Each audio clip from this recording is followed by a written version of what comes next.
Welcome, everybody, to Kingdom Life.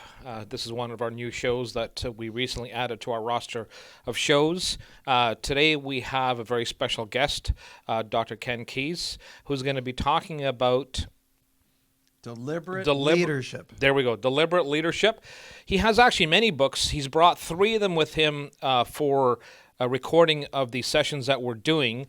We're going to talk about one of them. You can go on his website if you ever want to order these. He's also doing a special offer that you can download one of the ebooks entirely for free, which I think is fantastic.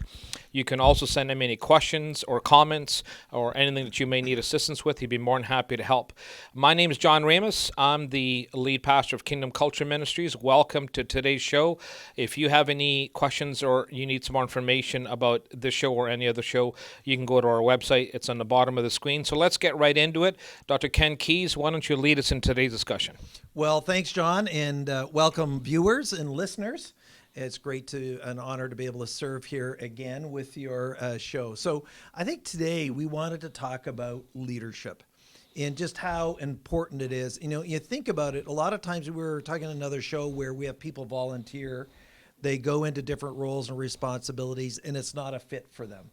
And if we were to look around the world, what's lacking? Leadership, right? Leadership where people are just acquiescing to the pressure of society.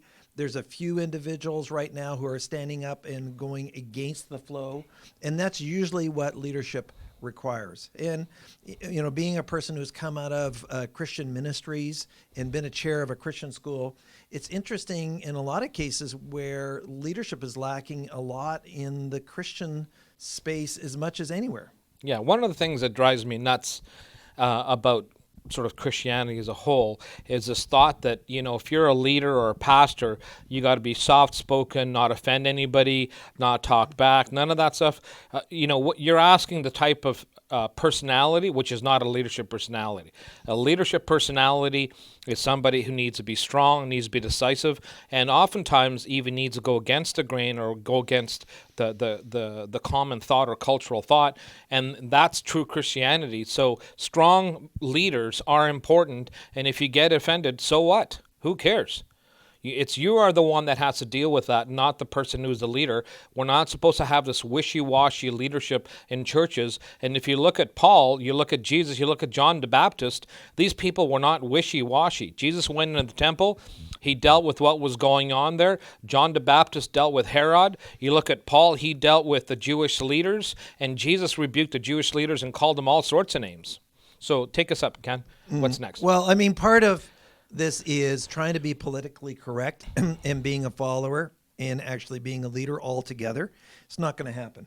Right. So when we think about leadership, there are different leadership styles, and those, one's not better than another. They're simply different. The other side is when we think about what is the responsibility of a leader, period. And, you're leading your family, you're leading others in a volunteer, it's Christian ministry, it's a business, an organization, a group. It's really about how do I inspire other people to realize their potential.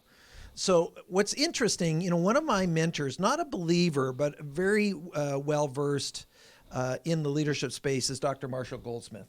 So he wrote the New York Times bestseller Triggers, but also he wrote the New York Times bestselling book, What Got You Here Won't Get You There. What's interesting is most of us, when people think about leadership is not about you being right. And in fact, what got you there, meaning I'm this expert, I know everything about my position, and so as a result, you've promoted me. Well, the last thing you want to do is be a know-it-all as the leader, because otherwise you're going to squelch all the motivation, the encouragement. You're not going to be encouraging towards the individuals on your team. You're going to be the opposite. So the reality is you're not to be an expert in the room once you're a leader. You are really to have the other people there. So what got you there won't keep you there means that you, and pardon the language, shut up. Stop trying to be the expert in the room.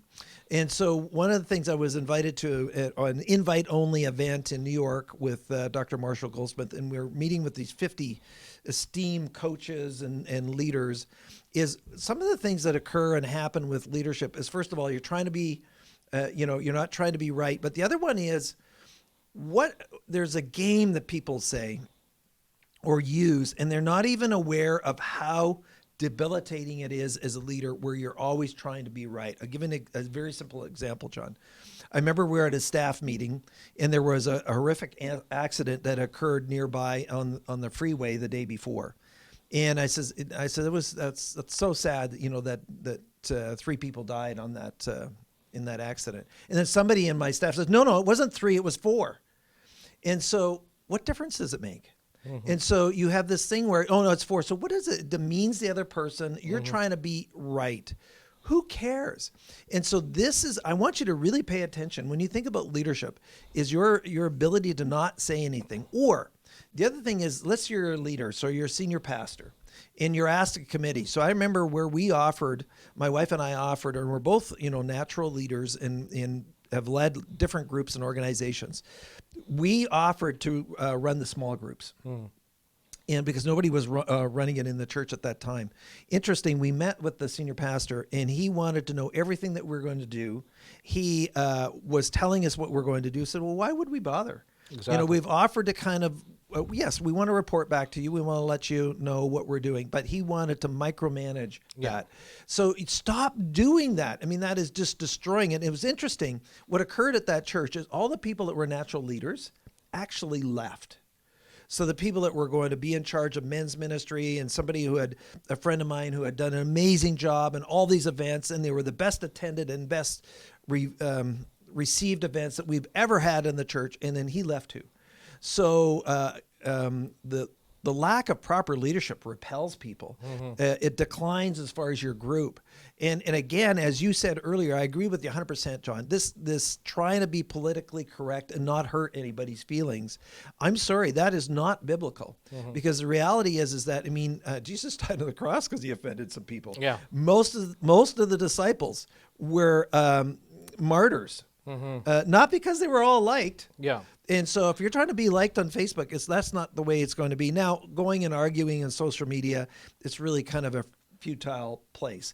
But standing firm on the word and not compromising the word. It was interesting, a pastor said this to me not that long ago. He says, a lot of people don't let the word get in the way of what they believe. I said, hang on, say that again. A lot of people don't let the Bible get in the way of what they believe. And that's where people want to be down this is not appropriate for today's society. Well, guess what? God also said that his word does not change, and leadership does, and in many cases, have uncomfortable situations we have to be in, but that's part of the role. Yeah, ask my kids. When they get in trouble and I've got to deal with them discipline, they'd rather skip that whole part altogether. I've got to offend them, so what? Right? That's my job as a parent, to guide them. Coming back to that comment that you just said about people talking about Jesus, it's funny. Sometimes I hear the silly comment that, if you were more like Jesus, so talking to Christians in general, if you were more like Jesus, we would accept you a lot better. No, you wouldn't. If we were actually more like Jesus, like we should be, you guys nailed him to the cross. You would do the exact same thing with us if we were more like Jesus. And so the church has actually become more like the culture in so many ways, as opposed to more like Jesus.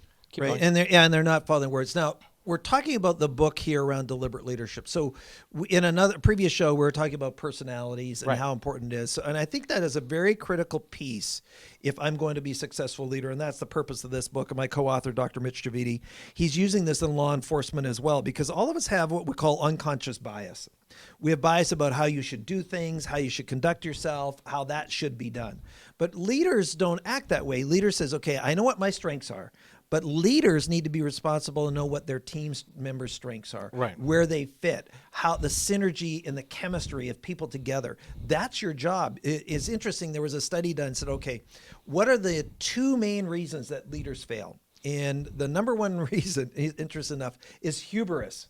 So arrogance. I don't need this silly training. I don't need to do this now. A lot of pastors, I've been to seminary, but you don't know how to lead. And I'm not trying to point there's no leadership training. So you're biblically sound, but leadership-wise, just weak. Yeah, or how to manage money. It's like a doctor, right? Or a lawyer. They go to school, they get educated in that. They don't know how to start a business, run a business, get financing and all that stuff as well, right? Same thing. Yeah, absolutely. And then the other reason that leaders fail was a lack of interpersonal communication skills. And so the ability to really communicate well. So people get taught on how to their sermon methodologies and processes and systems and all the things that seminaries do.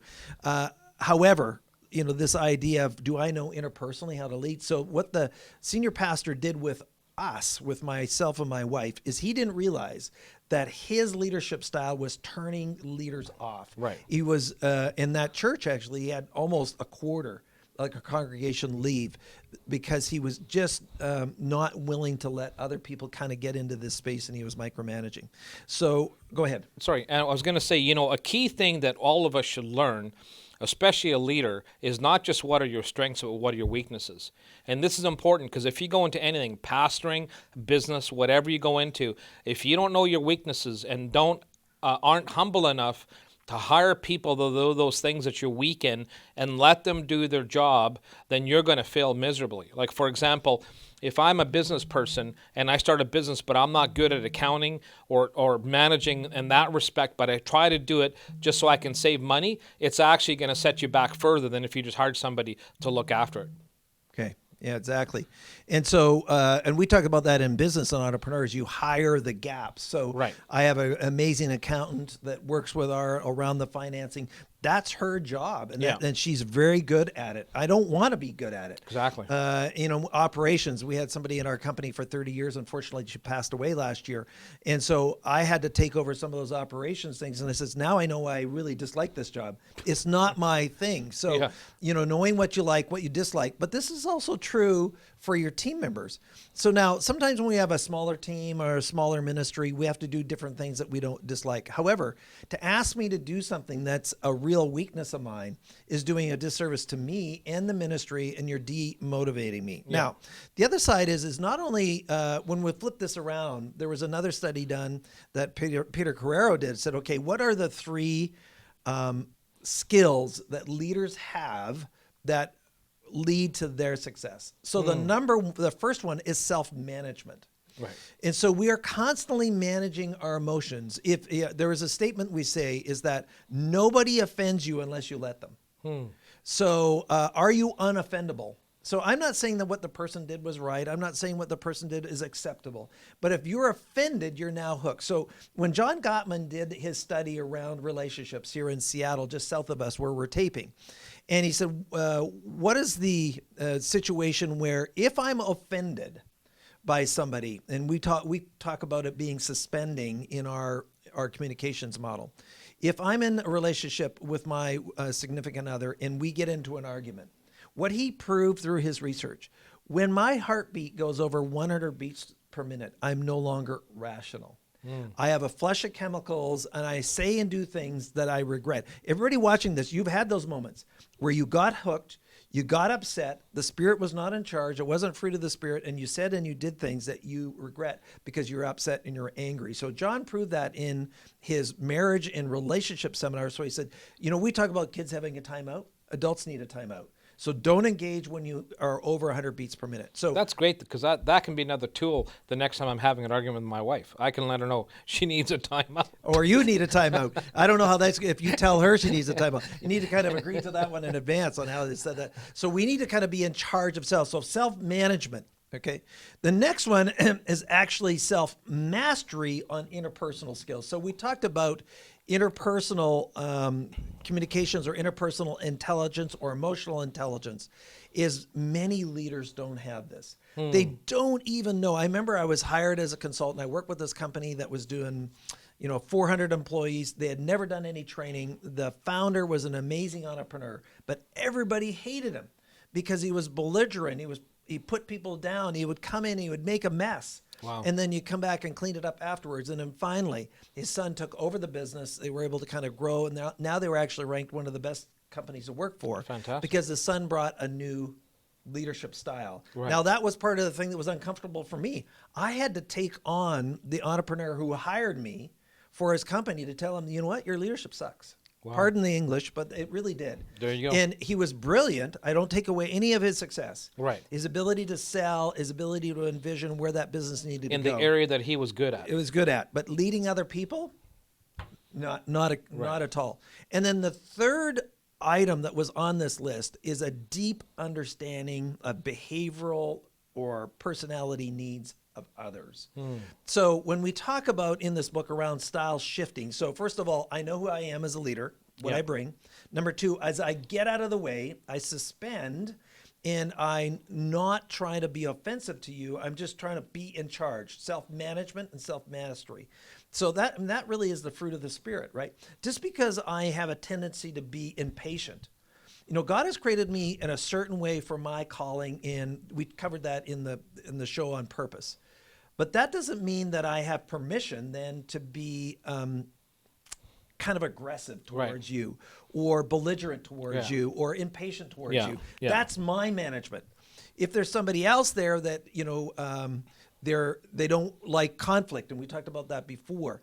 A lot of times in leadership, it's the sin of omission that has Right. occurred. That so an example is if I'm a leader and I don't like conflict and I don't say anything. So we have somebody on our team, Chris, who goes against the policy, but I don't. I know it's going to be conflict if I go and challenge him, so I Right. say nothing. Well, our new policy is we don't have a policy. So because I didn't challenge Chris, then everybody else around me Right. is looking and watching and observing my sin of omission, and now my leadership credibility is eroded with the entire team, Right. even though I only have an issue with Chris. Right. And so a lot of times people don't realize that every single moment. Now, this is something that I hadn't stated before in a bit different show. Every single person watching this show, you have a level of credibility with everybody you work with, everybody you know, if you want it or want not. It's the price you pay for showing up. And credibility is based on what you do and what you don't do. So when I first got married to Brenna, this is 30 years ago, we had a townhouse. Our kitchen window looked out to a covered carport. I was sitting at the table. She was teaching English at the college till about 9 o'clock at night. Pulled into the carport. I was sitting at the table reading a paper or something. We're just married 3 months. She gets out of the car. Arms are full of books. Comes to the front door just around the corner, and then she's upset with me. Well, why is that? Well, I didn't get up and open the door, and so I wasn't really paying attention. And no hate. Don't give me credit that I was thinking about it. That was the problem. I wasn't thinking about it. I wasn't even thinking that I wasn't thinking about it. And so for some of us, you don't even know that you've completely messed up Right. because you're conscious, awake, or aware that your behavior has impact. So I don't think that the pastor who offended most of the leaders in our church was even conscious or awake or aware. However, I do believe later on that hubris or arrogance was a contributing factor, meaning this is the way I'm going to lead, just tough, that's the way it's going to be. That's not how leaders work. So the final one then is when we think about style shifting, is we made a statement, said, why don't you lead the way that I follow? So if I meet your needs as an employee, as a follower, then you're actually going to increase, and your flexibility and how you're going to work with me is going to increase. So because it's again the opposite of being self-centered. I'm deferring to your needs over mine. So I'm impatient, but you know what? Just like the boss who slows down for his employee who needs more information, they slow down, meets the needs of that employee, spends the time with them rather than rushing off to the next ADHD shiny object moment. Spend the time with them, and now they're willing to give more. Now they feel appreciated. Now the other side is maybe I have a boss who just wants the short strokes, just wants an update, John, please. And John just tells me, but John goes on and on and on. Well, then all of a sudden I'm frustrated at the fact that you just took 10 minutes that would have taken 60 seconds. Right. So we have this, what we call style shifting, where I'm being conscious, awake, and aware. So now I need to be a student of style. I need to be conscious and awake, and that's why we have the personal style indicator assessment, so I can determine my leadership style. We have that assessment so all the employees, you can understand their style. And then the teams then can all use that information to work together. And if it's churches, I still remember doing a retreat for a denomination for Western Canada. And this came up as part of the conversation where this individual was the executive assistant to the president of the region for Canada. And he said to me, he says, one of the things that I did is I took a senior pastor role. We had talked about this before. And he said, I hated every minute of it. I love to serve and support the leader. And so he knew that, but he had to go through this painful time of taking a role and a responsibility that wasn't a fit. Right. We've also talked before about promoting some people who are very good at what they do. If they don't want to do it, don't do a disservice to them. Oh no, Ken's really good at that. Let's give him a new opportunity. No, Ken doesn't want to change. Right. This is where I'm at. It's okay to stay in that space and excel in that space if that's where you're supposed to be. Yeah. That's good. Yeah. Again, it comes back to learning yourself, learning how God has wired you. That's why he says, before you were born, I knew you. In other words, he knew how he was going to program you, how he was going to put talents into you, how he was going to put both strengths and weaknesses in you. God has given the ability for all three levels of government for us to have an overlap over our weaknesses. So my wife and I have strengths that she doesn't, and she has strengths that I don't. So the two overlap and we become strong together. In the government of the church, the way that God set it up, if it's properly functioning, there should be overlaps and checks and balances to keep it protected and keep it moving forward strong. Same thing with our civil government. And when that breaks down, then we've got a problem. Or when people try to operate it through a way that's actually dysfunctional, you have something that's actually going to create a loss. I mean, look at even the governments going on right now, both in Canada and the U.S., right? Mm-hmm. Well, I mean, it's a blaming, not taking responsibility. There's one of my colleagues has written a book, and in fact, I had him on my podcast, and that was just around the most effective position is to take responsibility. The most disempowering component is to blame others, to attack others.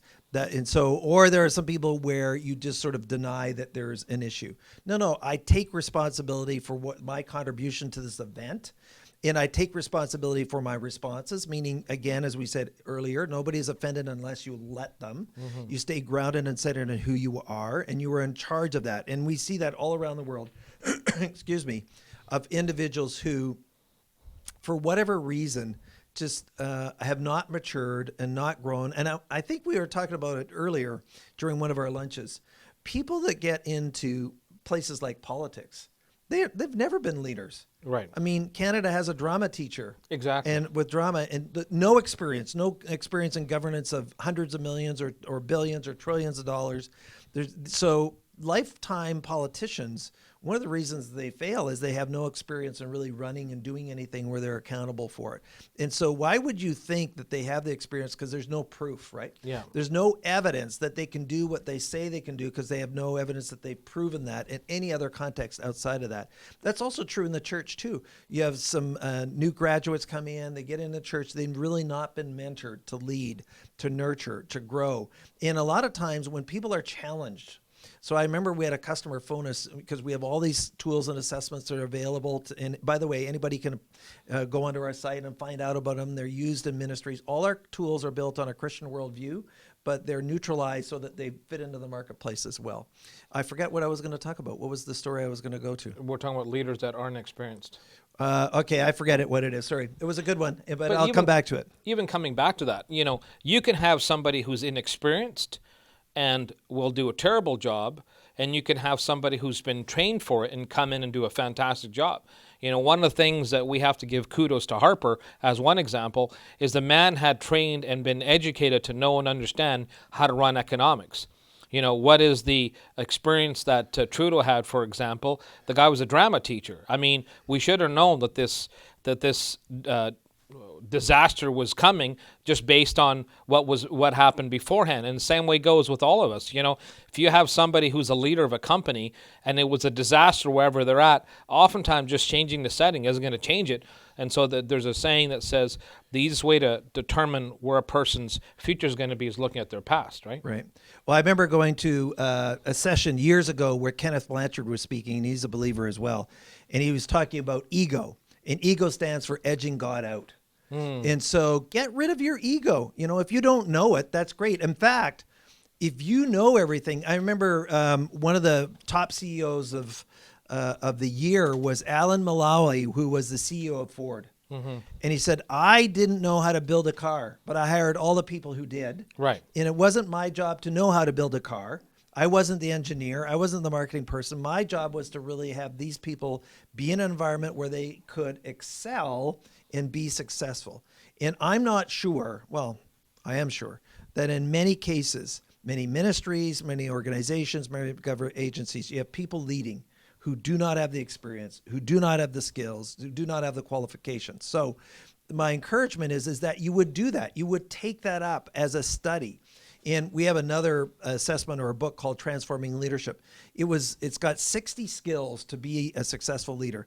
It's a 160-hour course just to be able to develop the skill set. And you know what? We're always developing skills. My maturity, my insights are better now than they were 10 years ago, better than they were 20 years ago. And so should it be. You know, Moses was mature. He obviously wasn't ready when he was 40. It took more time for him to get ready to be able to do God's will for him. He wasn't 12. So, I mean, these examples occur. Now, David was younger and he was successful, but you also saw there was several years after Goliath before he took his kingdom and his role that he fulfilled there. Yeah, and coming back to that, you know, I kind of call it a coat. You know, what's wrapped around you? Who are the people around you? They will make or break you. So whether you're in church settings, so say you're a Pentecostal person, say you're moving in the power of God, the people that you surround yourself with will make or break your ministry. And many ministries have fallen and collapsed because the people that they had around them were terrible. So you can have a strong anointing, and those people around you giving you the wrong advice can completely destroy you. Same thing in business. Look at Shaquille O'Neal. I mean, he's got this amazing, talented, brilliant wife who manages the company, and has taken the man from a basketball player to a global enterprise of products and whatever else they're doing. I mean, they're super wealthy. And the same way goes to, that people talk about, and I've been sharing this when I teach about kingdom wealth. The number one thing to determine what you're going to be in 5 or 10 years, look at the 5 closest person to you, and whatever they're like is what you're going to become. Yeah, and that research is actually clear. I have that in the book as far as who you hang around with, who you're associating with, who do you want to become. Are you actually hanging out with people where you're going to grow towards versus drag you down? Now, before we go, I want to make sure that we have a free gift for you. And so go to our website, KenKeis, KenKeis.com/kingdom, and you're going to get a free download of our purpose book, The Quest for Purpose. And so just engage that, get clear about why you're here. And in some people, you know what, if you're not going to be in senior leadership, it's okay. Not everybody can be the senior leader. And so if your role is to support and to serve, then so be it. Yeah, but everybody's going to be working for somebody, so you learn how to work within those types of situations, and everybody's probably going to be a parent, and so you got to learn how to operate in those situations. So thank you for joining us today. What a wonderful offer. You can download Dr. Ken Keys' ebook for free. Just go to the website. It's there on your display, and you can click on that, and it'll be downloaded to you. If you have any questions or comments, you can also put that on his website. I'm sure he'd be happy to help you in any way he can. There's other books that you can also order through the website. If you have any questions or comments, you can go to our website, www.kccm.ca. If God's put on your heart to sow a seed or to pray for this ministry or help us when we come into your area, we appreciate not only what you're doing, but how you're supporting this ministry. It's through your action that you keep us not only going, but growing, and we appreciate all the support. My name is John Ramos. Thank you for joining Kingdom Culture in our Kingdom Life show, and we hope that this helps you and you've been blessed by it. Have a great day.